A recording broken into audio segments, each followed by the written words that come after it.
Bonjour à tous, bienvenue sur la chaîne Cult et Click, je suis Ker. Aujourd'hui, sans l'ami Bigby et sans l'ami Cardell qui sont en vacances, je suis là pour vous faire une critique flash de Brooklyn Nine-Nine.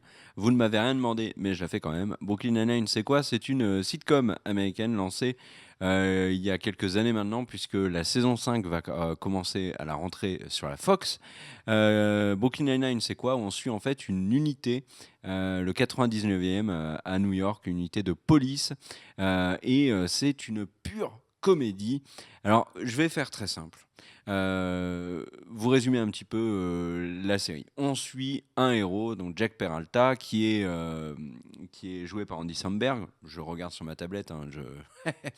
Il est entouré, bien évidemment, de ses collègues, Diaz, on a Boyle, on a Amy Santiago, on a Terry Crews qui joue Terry Jeffords, et il y a le chef, donc le chef Hoyt, qui chapeaute tout ce petit groupe. Et les épisodes sont extrêmement drôles. Alors, je vais faire très simple. Pour moi, après avoir vu les 3 premières saisons de Brooklyn Nine-Nine, j'ai pas encore vu la quatrième, je vous expliquerai pourquoi après. euh, et ben, il y a eu Friends, puis ensuite, quelques années après, il y a eu Scrubs. Et ensuite, quelques années après, il y a eu Community. Et ensuite, quelques années après, il y a eu Brooklyn Nine-Nine.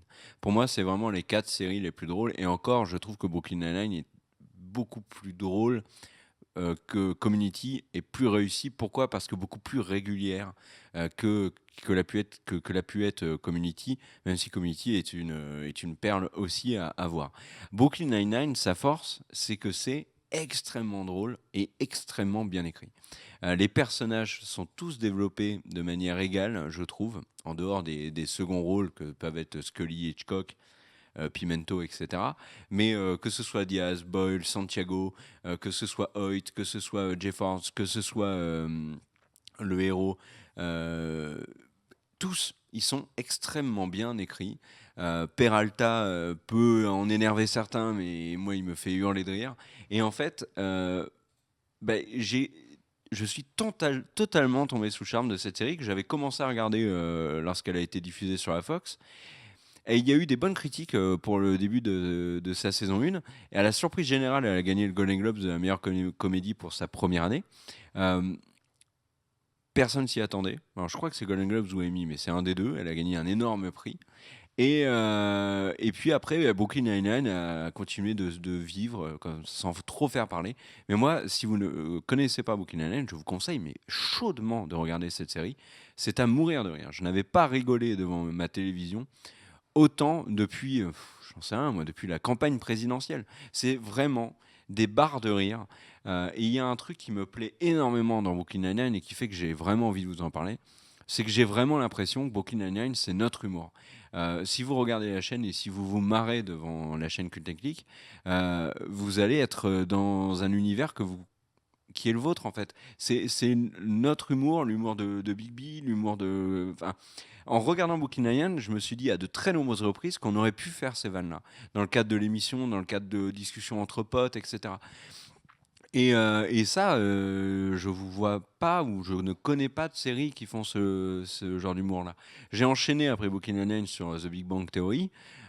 C'est beaucoup moins bien écrit et l'humour est là, bien évidemment, mais elle n'a pas cette force, cette fulgurance que peut avoir l'humour dans Brooklyn Nine-Nine. Donc moi, je vous invite chaudement à regarder cette série. Les épisodes sont courts, bien évidemment, 20-25 minutes. Moi, j'ai regardé les 3 premières saisons en une semaine. Il m'a fallu de nombreuses heures de ventilation en PLS après avoir terminé et après m'être rendu compte qu'il n'y avait plus d'épisode. Et j'en profiterai également pour dire que je l'ai regardé en VF. Alors là, vous allez tous me commencer à balancer des aliments sur votre écran en disant «Ah, la VF, c'est indigne!» Oui, mais dans les faits, celle de Brooklyn Nine-Nine, elle est hyper stylée. Et ça, je tiens à féliciter les doubleurs de la série.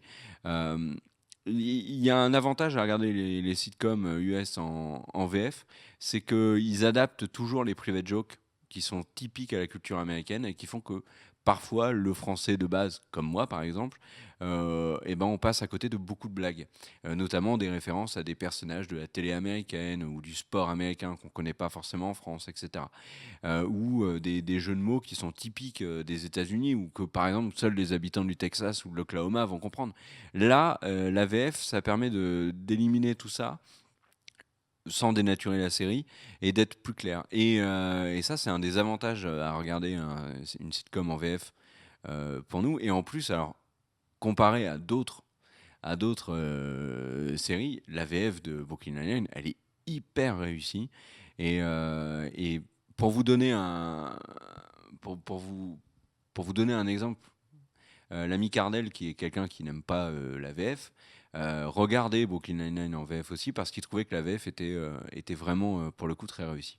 Alors j'espère que je ne me suis pas planté de série et qu'il parlait pas d'autre chose. Enfin bref, je lui ai dit, voilà, je vous le dis, il a dit ça, donc tant pis si c'est pas vrai, tant pis pour lui. Donc voilà, moi enfin Brooklyn Nine-Nine, sautez dessus. Sautez dessus, et un dernier mot parce que je ne l'ai pas encore cité, mais il fallait le faire. Gina.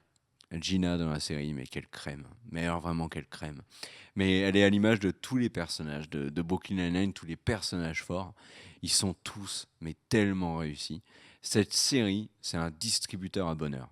Voilà, merci à tous d'avoir regardé cette vidéo critique flash, donc critique rapide faite par une seule personne, parce qu'il n'y a qu'une seule personne du trio qui l'a vu, c'est le principe de critique flash. N'hésitez pas à mettre un pouce vers le haut, à mettre des commentaires, à nous rejoindre sur les réseaux sociaux et notamment sur Instagram où on fait des micro-vidéos. C'est Greg is Big B, Nicolas Cardel sur Instagram, Cardel sur Twitter et moi YGker. Et puis il y a bien évidemment donc les réseaux sociaux de Cult & Click, Instagram, Facebook, Twitter et le site cultandclick.com. Voilà, on n'a pas encore de baraque à frites et de fleuriste Cult & Click, mais ça ne saurait tarder. Le petit commerce, c'est important. Je vous fais des bisous, à bientôt, ciao. Let's go!